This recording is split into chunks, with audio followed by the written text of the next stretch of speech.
কেন? আজকে পরীক্ষার রেজাল্ট দিচ্ছে আর আপনি পরীক্ষা দিয়েছিলেন আমরা সবাই জানি, তাই আপনার পাশের মিষ্টি খাওয়ার জন্য আমরা সবাই চলে আসছি। আমাদেরকে টাকা পয়সা মিষ্টি যা পারেন খুশি হয়ে দেন। আমি পাস করছি, আপনাদের কে বলছে? এটা কি বলার দরকার আছে? আপনাকে পাশের বাড়ির সালমা গরিবের মেয়া, 3 বেলা ঠিক মতো খাইতে পারে না, বই কেনার টাকা নাই, সে পর্যন্ত পাস করে ফেলাইছে। সে যদি আজকে পাস করে থাকে, আপনি চেয়ারম্যানের মেয়া হিসেবে 3 দিন আগে আপনার পাস করা উচিত ছিল। তাদের মিষ্টি খাওয়ান আমাকে। কি হয়েছে? আপনি কি পাস করেন নাই? আমি পাস করছি কি না করছি সেটা আমি আপনারে বলতে যাব কেন? ও মা, আপনি তো লজ্জা পাইতেছেন কেন?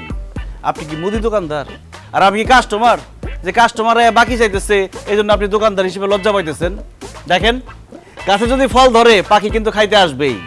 আপনাদের যদি এত সমস্যা থাকতো, গেটের বাইরে সকালবেলা লিখে দিতেন যে মিষ্টি খাইতে আসিয়া লজ্জা দিবেন না, তাহলে আমরা আসতাম না।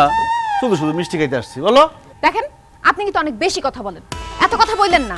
আপনারা আমি ডাইকা আনি নাই, আপনারা নিজেরা আসছেন, বাদ্য বাজনা বাজাইছেন, ভালো হয়েছে। এখন যান, আপনারা যান।